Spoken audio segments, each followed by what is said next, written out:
O orçamento público é um instrumento essencial para preservar a saúde financeira de municípios, estados e países.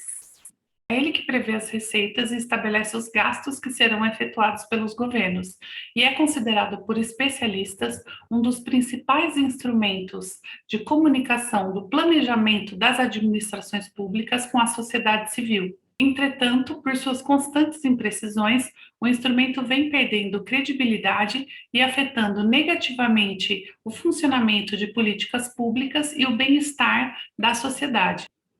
Em pesquisa recente, o professor Otávio Gomes Cabello, especialista em finanças e contabilidade pública e membro do Laboratório de Finanças e Contabilidade da Unicamp, analisou os reflexos da imprecisão das receitas orçamentárias no endividamento e liquidez de todos os municípios brasileiros entre 2015 e 2019. Veja na entrevista. A gente queria saber quais são as principais consequências para os municípios da falta de precisão do orçamento público apontadas na pesquisa que você desenvolveu. Bom, em primeiro lugar, obrigado pelo convite. Eu acho muito importante essa iniciativa da universidade divulgar a produção científica, né? Bom, sobre a pesquisa em si, a ideia surgiu a partir do momento que nós conhecemos os governos locais e todo orçamento, como é uma previsão de algo que ainda vai acontecer, é óbvio que pode existir uma superestimação ou uma subestimação de receitas, né? E então partiu-se do interesse em descobrir não apenas qual é o erro, né, ou a imprecisão, quanto está se errando para cima ou para baixo, para mais ou para menos, né?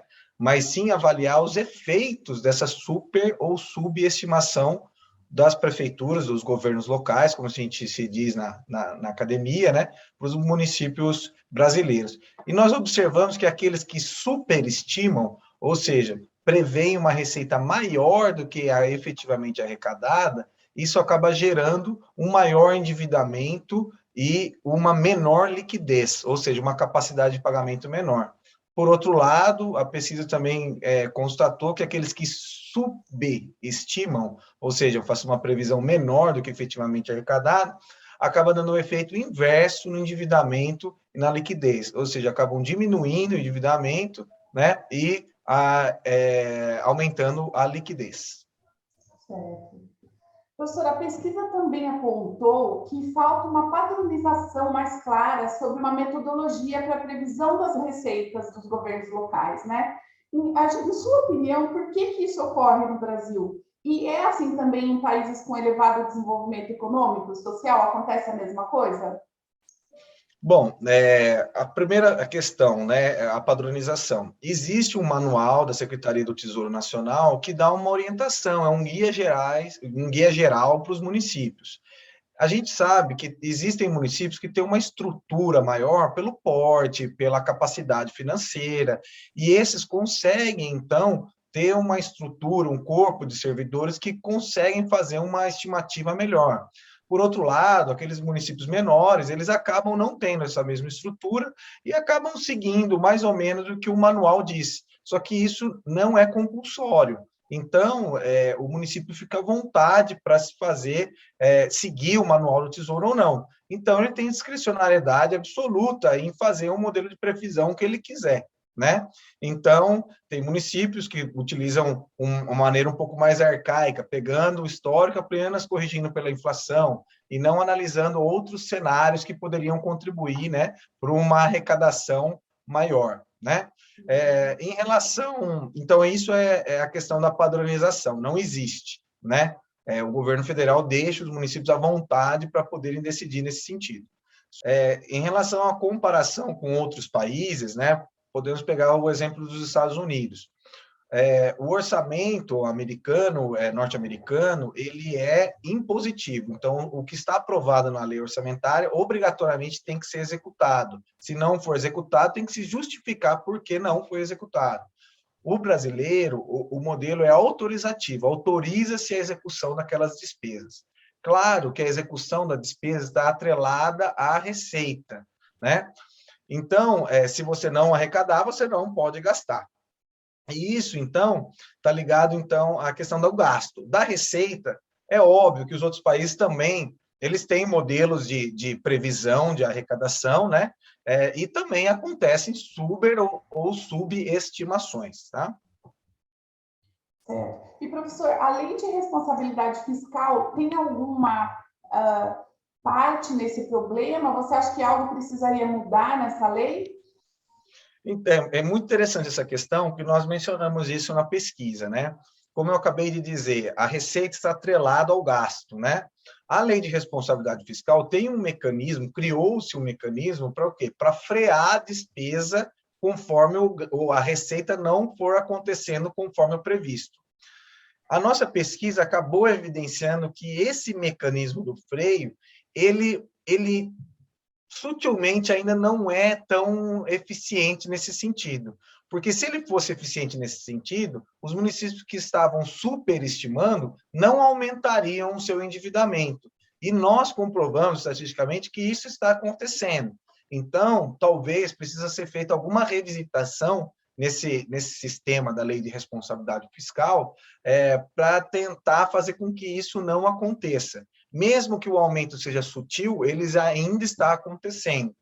Por quê? Porque o orçamento autoriza o gasto. Se eu superestimei a receita, eu autorizei mais gasto, né? Só que se existe uma parte fictícia que eu não vou arrecadar, eu vou acabar acontecendo o gasto e depois eu vou acabar me endividando, né?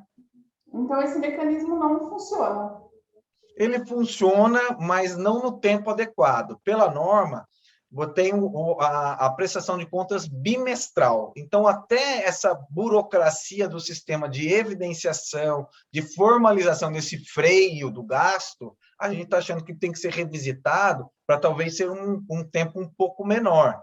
A tecnologia está aí para ajudar, né? Então, pode ser feita agora uma revisitação considerando toda essa tecnologia que poderia vir para acelerar esse processo, né?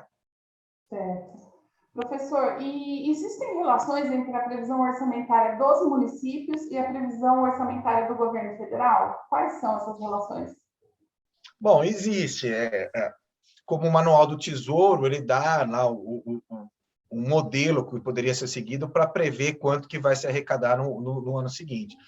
O governo federal tem uma estrutura muito maior, né? Então, ele consegue, por meio da secretaria, né, pelo Ministério, perdão, de Economia, né, fazer uma previsão muito melhor, né, muito mais acurada do que os municípios. O que há uma relação entre os dois é que os municípios devem seguir, né, na lei orçamentária aprovada da União, a perspectiva de crescimento econômico, as políticas de juros, né, cambiais, fiscal, monetária, porque essas políticas que vão ser implementadas pelo governo federal impactam diretamente na arrecadação dos municípios. Então, o município, o governo local tem que ficar atento a essas informações, né, para se chegar, para se ter um alinhamento melhor, tentar fazer uma previsão melhor. E agora sim, a gente queria saber, professor, quais são as principais diferenças entre a previsão orçamentária no setor público e no setor privado? Bom, o setor privado, ele tem bastante cuidado no aspecto orçamentário, porque a execução do orçamento está ligada ao quê? A lucro. Então, o setor privado, e ele vai perseguir esse orçamento muito fielmente para se tentar ter um lucro, né? No setor público, ele já tem um aspecto mais legal, de autorizar aquilo que foi aprovado. Eu acho que o setor público tem que seguir muitos exemplos do setor privado do ponto de vista de eficiência. É óbvio que o setor público não vai visar lucro, mas ele deve visar a eficiência do gasto. E isso é uma lição que o setor privado traz e ensina. Então, o escrutínio do legislativo na peça orçamentária que vem do executivo tem que ser feito com mais cuidado, tem que se buscar aquilo para ser executado da melhor forma possível, pensar na eficiência dos programas orçamentários, para que se consiga se utilizar o dinheiro público da melhor forma possível, e não pensando naquela velha máxima, se o dinheiro é público, não é meu, então não me interessa. De jeito nenhum, não pode nunca pensar dessa forma, né? O dinheiro é de todo mundo, e todo mundo ajuda todo mundo, né? Então, eu acho que essa que tem que ser a tônica, né, da lição do ensino do setor privado para o setor público, pensar em eficiência, né?